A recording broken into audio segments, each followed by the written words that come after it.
Good afternoon. Thank you so much for joining us today. My name is Suzanne Clark. I'm the president of the U.S. Chamber of Commerce, and I am thrilled to welcome you all here. This event is being hosted by the Chamber's Technology Engagement Center. We are celebrating American innovation and looking ahead to what's next in tech. Today, we're also launching a series of white papers detailing how technology is improving American lives. You can find these white papers and learn more about the Chamber's agenda at americaninnovators.com. Throughout 2020, technology has been at the forefront of everything we do, helping us all adapt to this socially distanced and virtual environment. We've come a long way in a very short amount of time, but American innovators aren't done yet. Throughout today's program, you'll hear from government and private sector leaders about how technology can help our nation maximize the digital tools at our disposal and chart a path forward for a more interconnected future. To kick things off, I'm delighted to welcome Ed Gillespie to share his thoughts on these issues and the need for more broadband. Ed is the Senior Executive Vice President of AT&T, where he leads the organization's external and legislative affairs group. Previously, he served as chair of the RNC and as a counselor in the George W. Bush White House. I have a lot I want to ask him, so we want to get right to it. Ed, thank you again for joining us. We really appreciate you being here. We'd welcome any opening thoughts that you might have, and then I've got some questions for you too. Ed? Well, Suzanne, thank you so much for having me and for putting together this great program today, and I'm thrilled to be a part of it. Obviously, as we're talking about innovation and the pandemic, as you mentioned, the impact of broadband has been very visible here since March, when we really we all began working remotely and dealing with the pandemic. And we're very proud of our network and, frankly, our competitors and the $1.7 trillion in private investment that has been put into building broadband networks across the United States over the past 25 years have proven to be very resilient in the middle of this healthcare challenge and crisis. We saw a 27% spike in internet usage and broadband utilization in the midst of the pandemic, and yet we saw no slowing. We didn't see any technical problems with those networks, and as a result of that, so many workers were able to remain connected to their jobs. Students were able to remain connected to their teachers, families to one another. Unfortunately, that's not universally true, as we saw, and this pandemic has revealed gaps in the access to the broadband as well as the affordability. And so one of the things that we're doing at AT&T is putting forward ideas and solutions in that regard to close those gaps, whether it's the homework gap or the digital divide. We are trying to make sure that if you're in a sparsely populated rural area, that government policies help incentivize private investment that get broadband connectivity to you. And that can come in any number of technological means. It can be for fiber, it can be wireless, it can be low Earth orbit satellites. And we believe that it's very important to get that coverage to those who have no access to any infrastructure right now, to a network.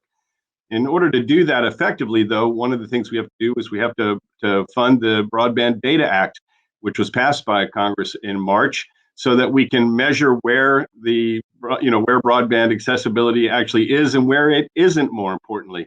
As your members know at the Chamber of Commerce, we're proud to be one. You cannot improve what you cannot measure. And so we think it's critically important that we identify where these gaps are, and then we can more efficiently and effectively close those gaps. Now, there are also many families and households who have a network that is available to them, but because of the cost are unable to take advantage of it. And so we're supportive of reforming the lifeline program, which helps households get connected. Right now, that connectivity is really focused on telephone service, as understandably it should be. But because of the gaps that have been exposed here and the critical importance of internet connectivity, we think that the subsidy should be increased. The monthly subsidy, it's about $9.95 a month right now. That's not really enough to help you cover your broadband expenses. And so we'd like to see that increased, but also reformed. And by that, we would recommend and urge taking a look at the way the food stamps program was reformed many years ago and converted to the SNAP program, where the consumer has a debit card that they're able to use for the products of their choice. We think that's a good model for the Lifeline program and giving consumers, low-income consumers, the ability to choose their broadband connectivity themselves as well. But in order to sustain a program like that, you'd have to also reform the funding mechanisms. Right now, the Universal Service Fund is really the underpinning for that. It's an antiquated funding approach with a diminishing revenue base. And given the nature and the importance, the essential nature of internet connectivity in today's economy, like I say, relative to connecting workers to jobs and students to education and families to one another, telehealth as well, we believe that really there needs to be a sustainable funding means for that and a revenue stream, and that would entail general revenue sources, which we think are warranted here in order to make sure that we're able to get broadband to everyone. So our approach is access and affordability with a sustainable funding stream going forward, and we think that will solve a lot of problems in this country. I appreciate that. I want to double down on a couple of those points because I think they were really important. So breaking them apart for a minute from our audience, you said in the beginning, you highlighted the unprecedented demand that's taken place immediately, whether it's for work or education or personal use or telehealth. And it does seem like the networks have held up remarkably well. So tell me more about that. What is your take on that? Well, I think part of it is a result of a light regulatory touch that's been a bipartisan approach for the most part, for the past couple of decades. And I say that because we saw a contrast in Europe where you did see slowing in the networks. And we believe that was a result of a much more heavy regulatory approach and regime. Having a light regulatory touch, we're not opposed to regulation, obviously. We understand the need for it here. But done in a way that allows for that private investment to continue and to expand the broadband networks. And like I say, we're very proud of the resilience of our network and give credit to our competitors, theirs as well. But as I say, that is a reflection of $1.7 trillion in private sector investment over the past 25 years. And that investment is a reflection of a smart regulatory approach that is lighter than what we saw in Europe, where the networks did slow in the midst of the pandemic during a similar spike in usage like we've seen here in the United States. It's the theme of this program, right? Hashtag American Innovators. I think that's exactly right, and something we believe in so much at the Chamber. I think you also mentioned another concern that we hear a lot from people, which is about the digital divide and about broadband access. And you talked about it in your opening remarks in two different ways. One, kind of the long-term solutions, which I think we should double down on in a minute. But talking about right now, I mean, your company's done a lot to try to help Americans have increased access at this pivotal moment. Can you tell us more about AT&T's efforts over the past 6 months? Yeah, Suzanne, we obviously saw when people were losing their jobs and facing the challenges of the pandemic in terms of the economic impact. We worked very hard to make sure that people were able to stay connected during that time. And that includes that we've waived and continue to waive internet overage charges for our customers through the end of this year so that they're able to stay connected and either whether it's for work or for students. We've also been very proud of the Access for AT&T program, which helps low-income households have more affordable internet access. We've expanded that now. And it includes all households that are participating, for example, in the school lunch program or the Head Start program. So we've opened up the universe to connect more people and have greater affordability in that regard. We've also given discounts and made it more affordable offers to a lot of our first line responders, for example, for doctors and for nurses and for teachers as well, so that they're able to stay connected. And through our FirstNet program, we're also giving opportunities to our first responders to maintain their internet connectivity as well. We've done a number of charitable things, as have our competitors. Again, to give credit where credit is due, I think the industry and the private sector has really stepped up here to help to alleviate and mitigate the hardship that's been created, not just in terms of the public health, but the economic hardship that's been created as a result of this pandemic. And so, for example, since its start, going back to March, we've connected about 380,000 students and teachers in 43 states with mobile connectivity solutions that are very agile to help them stay connected. We also created a $10 million fund for distance learning and family connections that gives parents and students and teachers the tools they need to do distance learning from home. Again, others in the sector have done the same, and we're being responsible corporate citizens in that regard, and that is helping to mitigate some very harsh impacts on a significant number of households and families. But that is it's a Band-Aid kind of solution, and it's a temporary solution, and it still highlights the need for long-term government policies that make broadband connectivity universally more accessible to those who don't have as I like to say, they don't have a switch to flip. There's nothing that they can connect to in terms of a broadband network, or more affordable to those low-income households who do have access to a network but are unable to afford the cost of getting connected.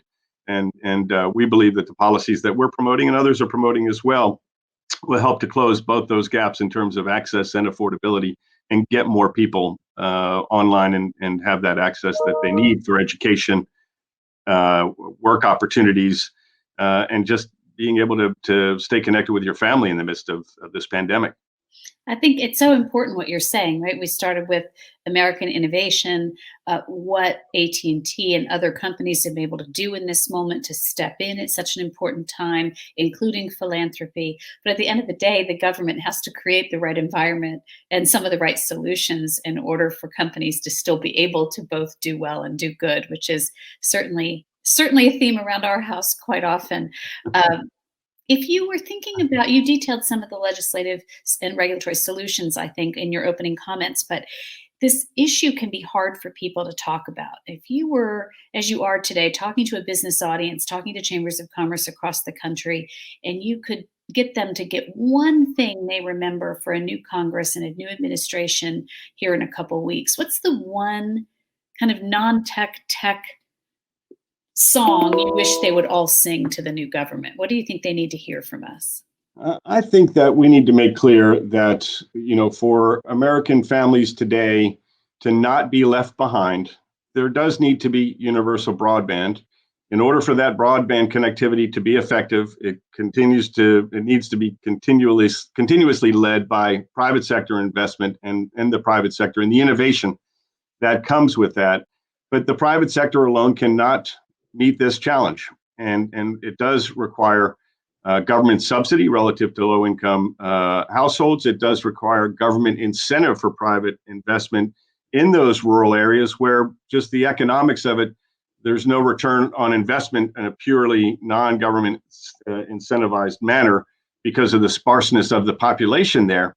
But if we're going to make sure that large segments of our population are not left behind in a increasingly digital economy, and where you have to meet these challenges of pandemics and natural disasters, many other things, it's important for us to make sure that people are able to have equal access to educational opportunities, to work opportunities, and that today means having universal broadband.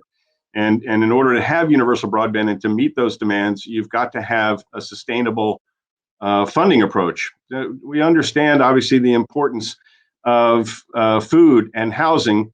Government policies recognize that the importance of that, and they help to meet those needs with, like I say, the SNAP program that empowers consumers and gives them choice, but gives them subsidy for affordability, for housing subsidy as well.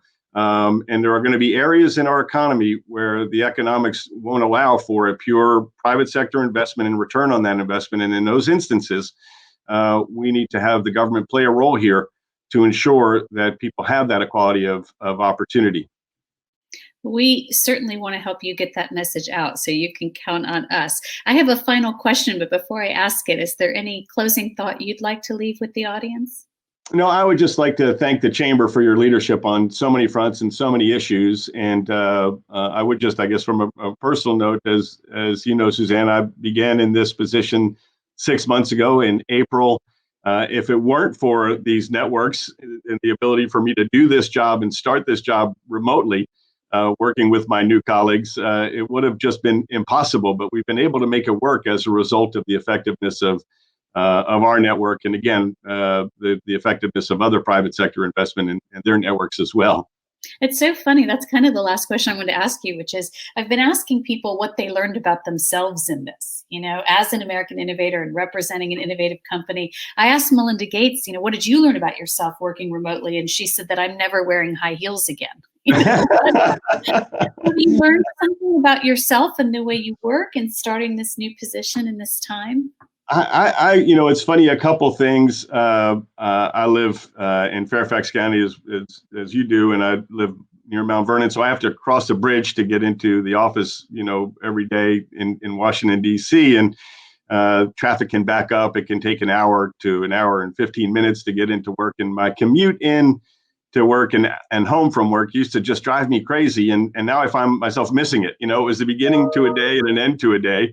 And things do tend to blur together. To your point, I had to put a tie on, relative to what Melinda Gates said. Had to put a tie on last week for the first time in literally months, and I had no muscle memory in terms of, and I was confused in the mirror of which way to tie it. But one of the things I found is that I truly miss. Doesn't surprise me, and we're able to work remotely and work individually on a screen like we're doing right now.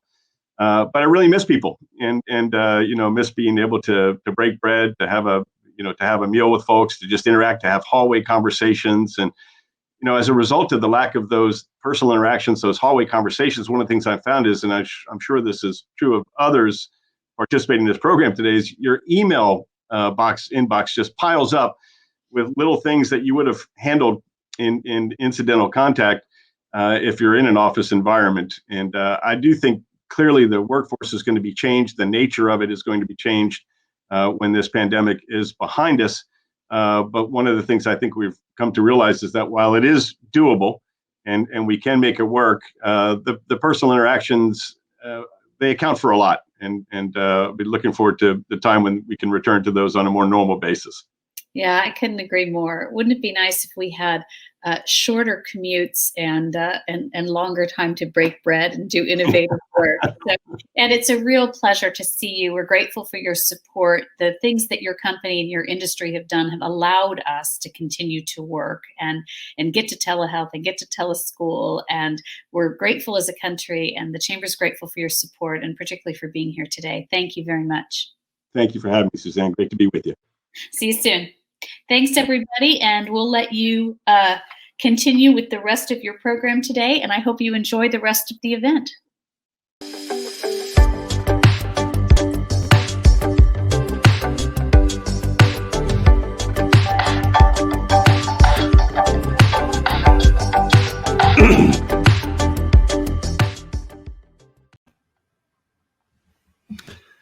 Good afternoon. And first, let me thank Ed and his colleagues at AT&T and the other telecommunication companies who have been working for decades to provide the critical infrastructure that we're now all enjoying as we work from our home and our basements. I'm Jerry Jones, Executive Vice President of Liveramp, and today I'll talk with you for a few minutes about a potential pathway to a national data privacy law. I've been in the data marketing business now for about 21 years, and I've seen a lot of efforts towards having the Congress adopt a national data privacy law falter. Now, however, I believe the time is about right for the adoption of a law that is comprehensive, preemptive, properly balances the interest of people, society at large, and business, fosters a level playing field, and allows the U.S. to continue to think with data.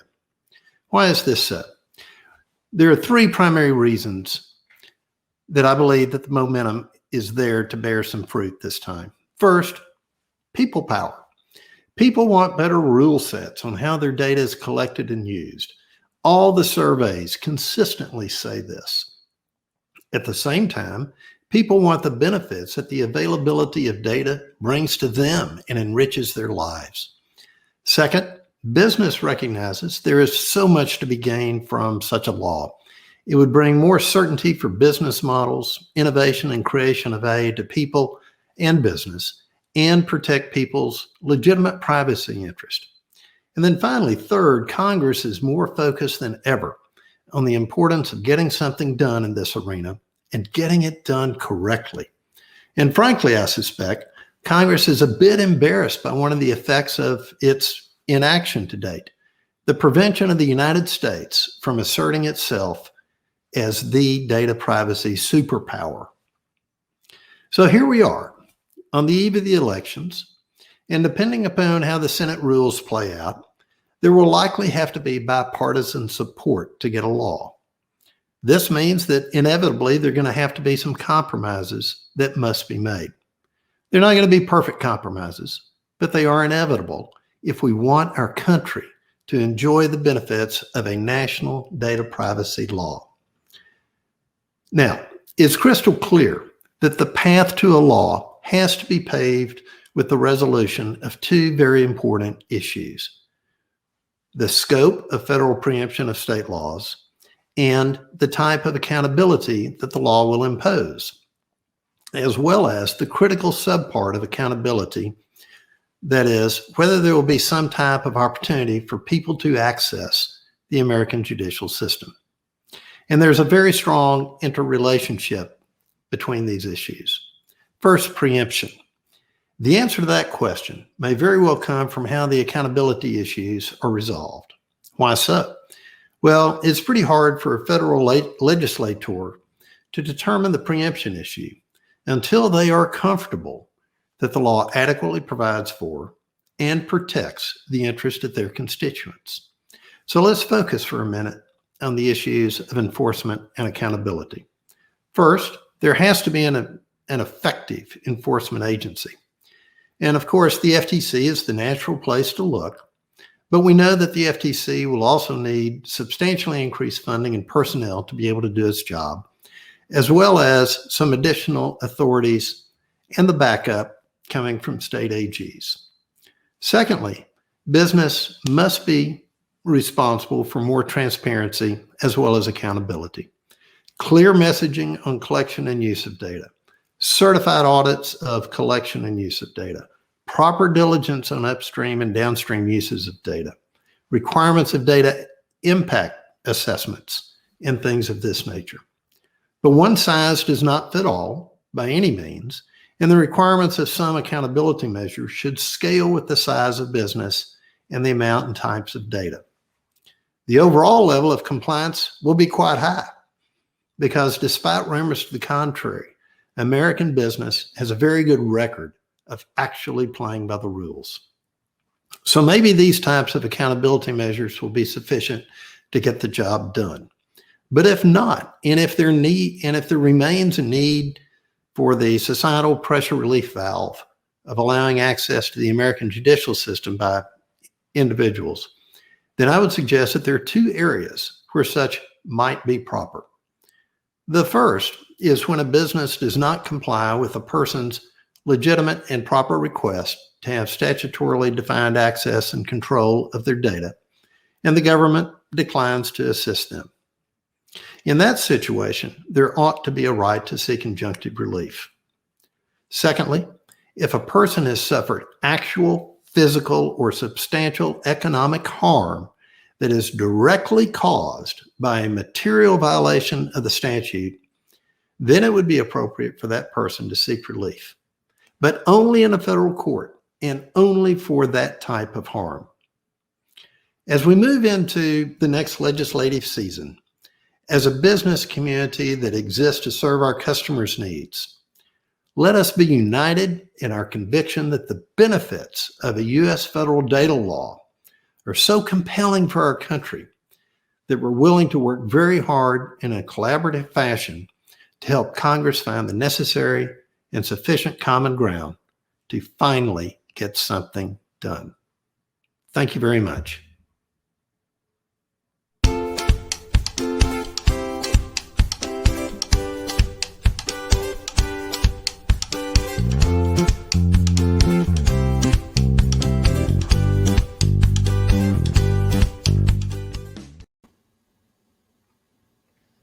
Hi everybody. Thanks for inviting me to speak today. The COVID-19 pandemic has underscored the urgency of responsible tech. Amid this public health crisis, governments and companies have turned to technology to accelerate our global response and recovery. But that technology, for example, contact tracing, temperature detection and checking, and social distancing technologies, has put privacy concerns front and center. Tech's response to this pandemic must promote trust in technology's ability to help without infringing on people's privacy and fundamental rights. This is not just a matter of principle, it's a practical reality. Without trust, the public won't embrace technologies that could be helpful in the fight against this deadly virus. Fostering trust in tech is one of our priorities at IBM. For us, it requires having clear principles, putting those principles into practice, and advocating for policies that align with our principles. Let me speak for a few minutes about my company and how we're uniquely positioned to strengthen trust at this crucial moment. IBM recognizes its obligation to be trusted stewards of technology. For more than 100 years now, we've earned our clients' trust by responsibly managing their most valuable data, and we've worked to earn the trust of society by ushering in new technologies with clear and constructive purpose. In this effort, IBM's long been guided by our principles of trust and transparency, which reflect the values that have guided generations of IBMers in the development and deployment of new technologies. These principles are that the purpose of AI is to augment, not replace, human intelligence, that data and insights belong to their creator, and that new technologies, including AI, must be transparent and explainable. While having principles is crucial for setting a direction and establishing guardrails in a complex and evolving area, principles on their own are not enough. Companies need to be upfront about the mechanisms that they put in place to live up to their principles. At IBM, we embed ethical thinking throughout IBM via the AI Ethics Board, which I co-chair. IBM's AI Ethics Board infuses the company's principles and ethical thinking into business and product decision-making. It provides centralized governance and accountability while still being flexible enough to support decentralized initiatives across our global company. And that's no small task when you remember that we have approximately 340,000 employees in more than 170 countries around the globe. In short, our ethics board is a mechanism by which IBM holds our company and all IBMers accountable to our values and our commitments to the ethical development and deployment of new technologies. Long before COVID-19, IBM knew that leading with our values would be critical for distinguishing our company as a global leader in responsible and trusted tech business practices. Since the beginning of this emergency, IBM has been working with clients and governments to apply technology and expertise in ways that can make a meaningful difference. But without trust, society will never embrace technologies that can help address the pandemic. So IBM has taken our trust and transparency principles a step further and adopted firm guardrails that dictate how we will and won't apply technology in response to the global health emergency. These guardrails pledge limits and transparency on data collection, provide strong protections for privacy and security, and offer a firm commitment that the use of our technology is lawful, fair, inclusive, and non-discriminatory. There's a clear role for technology to strengthen public health, and if it's deployed in a way that citizens and government officials can trust, then I believe we'll see it scale up organically around the world. And this is where government can step in to help further build trust in technology by enacting a strong and bipartisan national consumer privacy law in the US. As data becomes increasingly collected, shared, and processed in the digital economy, regulating privacy practices is critical. We need a clear, consistent national standard, not a patchwork of different rules at the state level. Privacy protection shouldn't vary based on where someone lives or from where they access the internet. A national privacy framework has to also be flexible enough to allow for organizations to implement it while driving accountability. Let me conclude by saying, again, that all companies actively advancing powerful technologies have an obligation to lay a foundation today that ensures new innovations put people first and that their benefits are broadly felt across society. Our former CEO and current executive chairman, Ginny Rometty, put it very well when she said, "Every organization that develops or uses AI or hosts or processes data must do so responsibly and transparently. Companies are being judged not just by how we use data, but by whether we're trusted stewards of other people's data. Society will decide which companies it trusts. We feel strongly that we're taking the right steps at IBM to build this trust when we call on companies around the world who are developing and deploying new technologies to be focused on maintaining the highest ethical standards, to put people and their interests at the heart of everything we do as we work to build a better and more prosperous future. Thanks.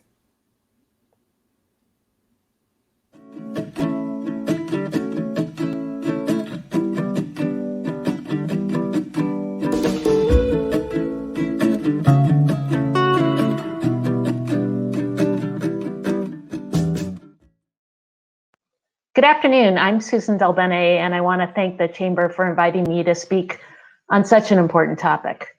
I've spent most of my career working in technology, and I've seen the transformative power of computing and the internet. When I helped launch Windows 95 at Microsoft, less than 1% of the world's population had access to the internet. Today, that number's jumped to over 59%, or more than 4.5 billion people. That number is even higher here in the United States, with over 90% of adults using the internet on a regular basis. That's because technology is not just a new industry, it's transforming every industry and every part of life it touches, from agriculture and infrastructure to healthcare and education. It's changed the way we live our lives, how we communicate with one another, the way we purchase products, and especially right now, the way we work. On the other side of the coin, we're also seeing some of the unintended consequences of the internet, specifically when it comes to social media. Too often we see stories about how social media platforms are being used to promote conspiracy theories and spread hateful ideology. As evidenced by the 2016 US election, the internet and social media are used to spread disinformation. Throughout our current election, we're seeing that fake news and foreign disinformation campaigns are stronger than ever, with few mechanisms in place to truly address this growing problem. When companies don't protect an individual's data, or they sell it to private companies, people can be targeted by unsavory groups looking to spread disinformation. That's just one example of why we need to update our laws to reflect the way things work and the challenges we face in the 21st century. Right now, online communications are governed by the Electronic Communications Privacy Act that entered into force in 1986, over 3 decades ago. That's years before email became mainstream. How we communicate has changed drastically in that time. Most people assume that the rights that they have equally apply in a digital world, but that's not always the case. Under the existing law, a piece of paper that you put in your desk drawer is protected by a warrant standard, but an email that's over 60 days old sitting in the cloud is not. It's 2020, and we still have some of our most basic rights that don't apply online. The House of Representatives passed legislation to address this issue, the Email Privacy Act, in 2017.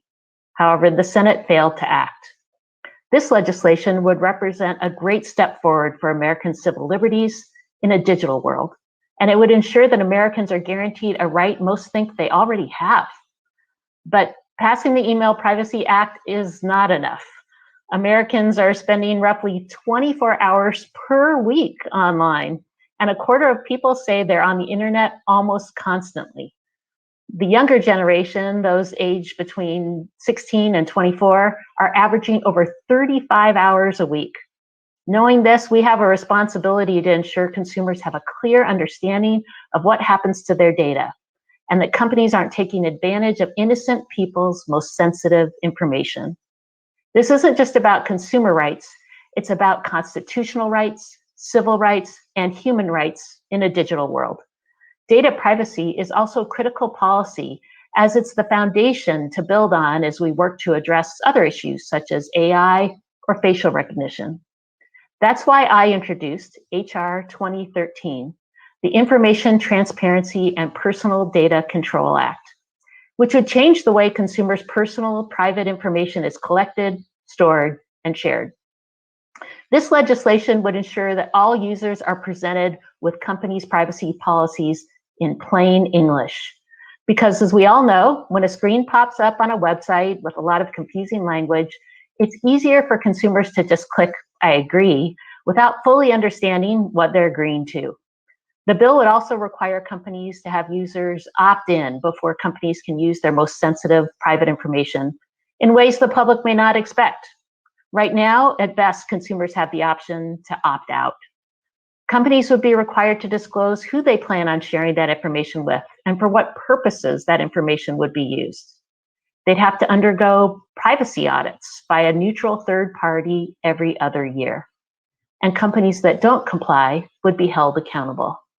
The Federal Trade Commission would have rulemaking authority, and state attorneys general would be empowered to pursue those not in compliance with this legislation. These are bold, yet common sense actions to protect consumers. In the absence of federal action, some states have passed their own privacy legislation. California signed its own consumer digital privacy legislation in 2018. While this was an important step forward, we need federal legislation that provides a national standard of protection no matter what state you're in. Your rights should not change when you cross state lines.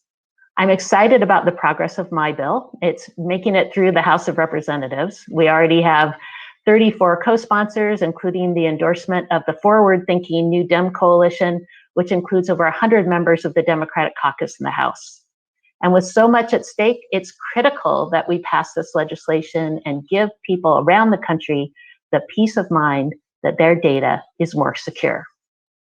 The sense of urgency to pass a national standard is only heightened when you consider that the rest of the world isn't standing still on this issue. As a member of the Ways and Means Committee, I've seen how quickly consumer privacy has become a global issue. The most significant global development in the last few years has been the EU's General Data Privacy Regulation, or GDPR, which recently went into effect. The Europeans have not been shy about their desire to have GDPR set the global standard for data protection. While there are parts of my consumer privacy proposal that would bring the US into harmony with GDPR, my legislation would not stifle innovation and potentially put the US startup community at a competitive disadvantage. Congress can't afford to waste time. This is a bipartisan issue that requires a bipartisan solution. We also need to lead as global standards are set. Otherwise, someone else sets them for us, and we are clearly falling behind in that effort. Also critically important is security, especially security of our connected devices. Many people are not aware of the large number of Internet of Things or IoT devices they're already using and how they impact cybersecurity and privacy differently than traditional technology devices. For example, many types of physical objects, buildings, refrigerators, light switches, last a long time, sometimes even decades. These physical objects typically need maintenance, but they're often not replaced until they just don't work. We certainly don't expect to replace them because a manufacturer decided not to support them after 5 years. However, a lot of software involved in the Internet of Things is intended to be regularly updated. From a security perspective, this means otherwise functional devices are likely to be exposed to unpatched vulnerabilities as they get older. IoT presents enormous opportunities for consumers and industry and for countless jobs across the country, especially now with the increased need for remote work and remote learning. But it also raises many tough policy questions, like device obsolescence, that need to be addressed. That's why I am the founder and co-chair of the IoT Caucus, along with my Republican counterpart, John Katko of New York. Our bipartisan caucus aims to facilitate a dialogue among policymakers to educate them on innovation and the crafting of public policy related to connected devices. If lawmakers don't understand something, it's hard for them to support it. While there's no doubt that we have some serious challenges that need to be addressed, I believe that we're up to the task. We can create a successful and durable regulatory framework for the digital economy that addresses consumer privacy and security and the private sector's ability to innovate. But this can only be achieved when all of us work together. So thank you for engaging on these important issues and prioritizing technology innovation and policy. Stay safe and stay healthy.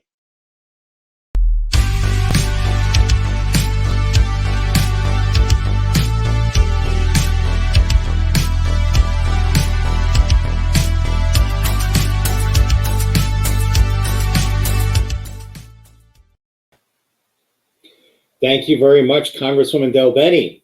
Let me now introduce our next speaker so we can have a fireside chat. I would like to introduce Federal Trade Commissioner Noah Phillips. Noah Phillips has been a commissioner at the FTC since April 2018. Prior to that, he spent 7 years as chief counsel to Senator Cornyn at the Judiciary Committee, and he's also been engaged in the private practice of law as well as in investment banking. So Commissioner Phillips, welcome to the virtual U.S. Chamber. We're happy to have you here. It's good to be here, Tom. Thanks for having me. A quick question before we get into the substance. How are you getting through the pandemic? You know, we're luckier than many folks out there, so I'm pleased to say we're doing okay, and I hope that all your viewers are as well. Good. Well, I'm glad to hear that. Jumping into the matters at hand. Obviously, there's been a lot of talk about antitrust and large tech companies. Recently, we've seen House Democrats release a report on antitrust in tech. We've seen calls from both sides of the aisle to use antitrust as a mechanism to address issues such as data privacy, security, and portability.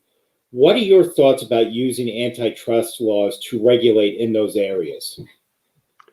Well, thanks, Tom. And I should probably start my answer by saying that these are just my views and not necessarily the views of my fellow commissioners. We sometimes differ on these things. I think it's important to start by saying that in the last couple of years, we've really seen an effort to pour into the vessel of antitrust any number of issues and ills that people see within society. So whether you're talking about privacy or data security, like you just mentioned, or inequality or environmental concerns, labor issues. One of my colleagues recently talked about antitrust as a mechanism for racial justice. There's this huge effort to pour into the vessel again of antitrust, all of these different issues. My view is this isn't what it's not what antitrust was designed to do. And antitrust will not be effective at solving every single problem in the world that people see. You heard a lot of this rhetoric in the House process. And I just don't think antitrust was designed for or is up to the task of solving every social ill. The basic idea, of course, behind competition law is that there are practices in which companies engage that can inhibit the free market process from working. You know, let's take price fixing, right? That prevents important price signals from moving and creates monopoly rents out of whole cloth, and so we condemn it. And if you take away that business conduct, you'll allow the market to function more freely. But the list of issues that people are pouring into the vessel of antitrust include topics where I don't think we should necessarily expect the freely functioning market to work. And that is, of course, the space where regulation steps in. The classic justification is that you see some sort of failure to price in externalities, a market failure, and so we adopt a regulation to help right it. The fact that we recognize the role of regulation tells you that there are just limits at the end of the day to what antitrust can or should do. So with respect to the topics that you mentioned, privacy and security jump out as issues where more regulation may be required. That's why you've heard a lot of the speakers before me talking about the need for a privacy bill.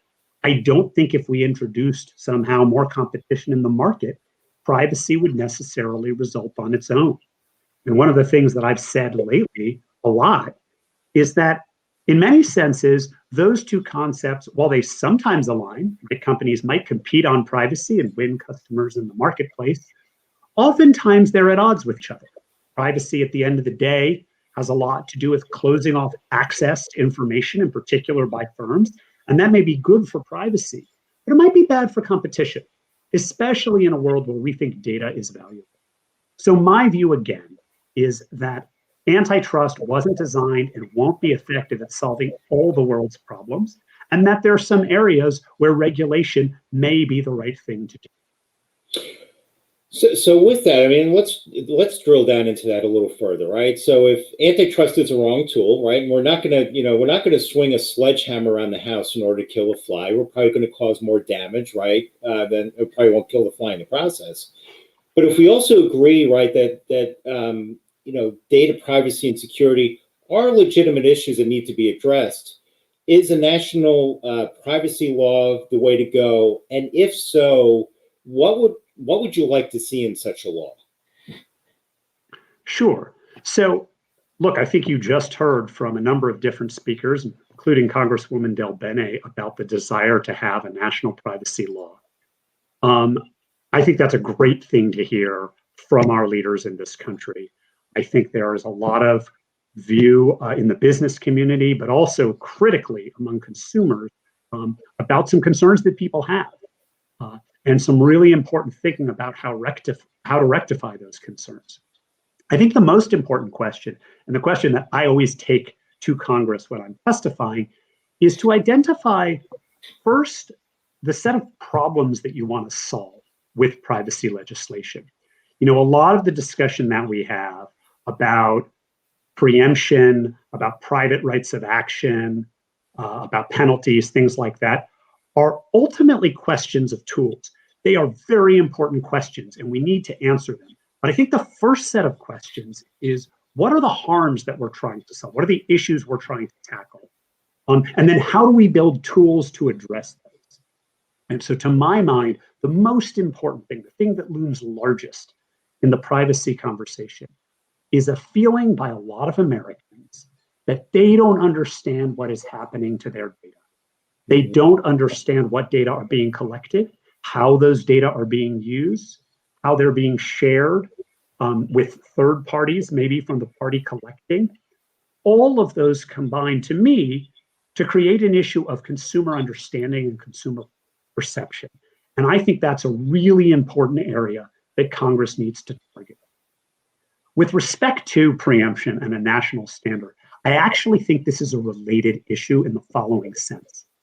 We often talk about preemption and having one national standard as important for firms to know what set of rules and to have only one set of rules that they need to follow, because otherwise you're really just favoring the large incumbents. But it's also really important for consumers, right? We don't want consumers to bear the burden of having to think about different rights, as the Congresswoman was explaining, as they move from state to state. So having a consistent, coherent, well-understood set of rules benefits consumers in the choices that they make. It empowers those consumers. I think there are other things we ought to consider too. You heard earlier about some of the real nasty privacy harms, the ones that cause damage to person or to property, that cause monetary loss. I think we want to think about how to stop those. I think having categories of things that are just out, that are not permitted, is well worth discussing. I think having categories of things that are permitted, where we don't need to worry about liability and hire lawyers. We can hire engineers to innovate instead of those lawyers. I think that's important too. So those are some of the things that I would like to see. So, Commissioner, obviously the United States is not the only player here. And data itself is also a global commodity in a way too. This past summer, we got some news coming out of Europe, with the Europeans coming out with their decision in Schrems 2, where they struck down the privacy shield. Where do we go from here? How do we provide confidence that data is going to continue to flow between the European Union and the United States? I think it's a critical question. I think it is probably undersung in Washington how big an impact the impact of Schrems 2 will have. It'll impact global data flows because its reach goes far beyond the US. But I think most immediately, and our biggest concern, is how it impacts the US firms, and the great business that we do in the data trade, which is going to be a fact of really modern civilization as we move forward. Data localization is not the answer. I don't think it's going to benefit European citizens. I don't think it's going to benefit our citizens. I think that it is going to end up with a world that is poorer, where the lives of consumers are less rich, without according protections and privacy. To me, what is most interesting about the Schrems II decision is how little regard it has to the state of consumer data privacy law, the topic we've been discussing, and how much it has to do with national security practice. Of course, that was also the topic of the Schrems I case. And I think it's worthy of note that, in my view, it's not fair for other countries that engage in similar law enforcement and national security access projects to point fingers at us as fundamentally violative of their rights. I think policymakers, courts, all sorts of authorities need to take into account the fact that liberal democracies all take into account the privacy of their citizens, but they also all take into account the security of their decisions. And we want to be able to protect our citizens just like other countries do. If they can't meet a standard, I don't think it's fair to ask us to do that. Now, that said, I think the most important dividing lines, whether you're talking about data localization or the practices of national security or law enforcement agencies, or even consumer data privacy, the most important lines in the world aren't borders. They're the lines between the liberal democracies and the countries that don't respect civil rights, where privacy is meaningless, where you don't have rights in front of the state, you can't challenge your treatment, you don't have the ability to go to a court and complain about how your company or you are being treated. As we move forward, and I've said this to my European colleagues, the most important lines that we need to think about are the lines that separate those of us that share common values, and that includes us and Europe and many other countries in Asia, in Latin America, in Africa, in the Middle East, around the world, and those countries that don't. Those are the countries that already have firewalls. Those are the countries that already have data localization. And those ought to be the more important barriers to trade than the ones between allies, the ones between countries that more or less protect their citizens the same. We have so much more in common with Europe than that which separates us. And I think that needs to be a critical part of this conversation. Commissioner, I agree with you. I mean, this is a critical issue, and it straddles many fault lines. And I think we're going to be talking about this for a very, very long time. Finally, I sort of want to bring us back, full circle here. There have been a lot of calls for the FTC to enact more rules on both antitrust and enforcement and consumer protection. Where should the FTC go in regards to rulemaking and enforcement? My answer to that is pretty similar to my answer to the question of what should Congress do, which is it depends on the problems you want to solve. There are definitely areas where I think we ought to be looking at rulemaking. There are some areas where I think we ought to deregulate. There are other areas where I think maybe the regulatory scheme isn't capturing enough.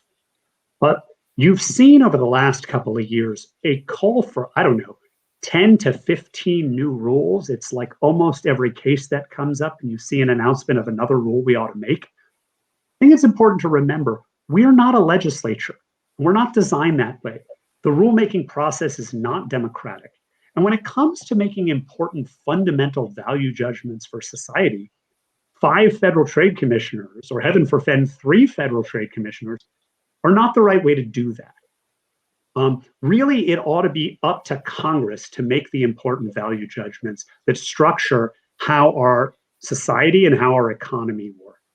With respect to antitrust, I think that rulemaking raises a series of additional questions. So first, is the statutory one. Do we have that authority? The old decision that supports this, National Petroleum Engineers, is not the kind of decision you'd see from a court.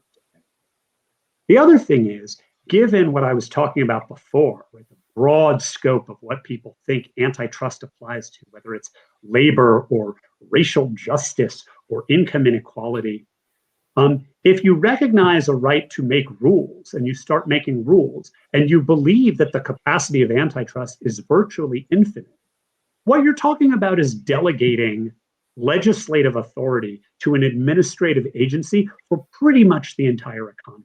And I don't see anything in law, in history, or in good public policy that would support that kind of delegation. So I think that's something we need to be very careful about. It's also worth noting the trend of antitrust over the last, 40, 50 years has been in many respects away from fixed rules that a lot of folks recognize were chilling a lot of pro-competitive conduct. So, take resale price maintenance. We view that differently today than we did 40 years ago. Price fixing, still always bad, but there are a lot of other kinds of conduct the courts used to condemn that weren't really bad for consumers. And I think that's really important to keep in mind as people start rattling the saber of making rules for the entire economy from this, the agency where I work. Well, Commissioner, we've only scratched the surface in the few minutes that we've had here, but these are critical issues for individuals as well as our economy and our relationships abroad, as I think you very eloquently talked about. We look forward to hearing from you more and working with you on these issues in the future. Thank you for joining us today. Likewise, and thanks for having me, Tom. Thank you. Technology has been at the core of America's economic strength and growth for decades. Because of technology, America's workers and businesses are the most productive and innovative in the world. For the first time, we are witnessing domestic and foreign efforts to hamper tech growth and dislodge America's leadership. Unless we can force a course correction, the past several weeks have shown that these efforts will continue regardless of who wins the elections next week on November 3rd. Calls to dismantle tech are not only wrong, but they fail to understand their broader value to the economy. 5G deployment will lead our economic recovery. AI policies will strengthen American competitiveness. Autonomy will revolutionize transportation and the movement of goods. IT modernization will make government more transparent, efficient, and accountable. And workforce transitions will create a newer and more nimble form of work. We need rational and balanced policies to achieve these goals. We must promote American tech leadership that will keep our economy and workers competitive in a global economy. The release of the white papers today is the start of CTech's advocacy to fight for these goals now and over the next 4 years. We cannot afford to hobble the driver of growth in the American economy at the time when we need it most. I would like to thank our speakers, the Chamber's President, Suzanne Clark, Ed Gillespie of AT&T, Jerry Jones of Liveramp, Christina Montgomery of IBM, Congresswoman DelBene, and Commissioner Phillips. I would also like to thank all of the Chamber staff and CTech staff that have worked so hard on this event and the white papers that we've released today. I would also invite you to join us in one of the 4 breakout sessions that are going to start in a minute or two. These sessions include Connecting All Americans, a national data strategy, a modern tech workforce, and imagining the future of transportation. Thank you all for joining us today. We look forward to engaging with each of you on these critical issues over the coming days, months, and years. Thank you.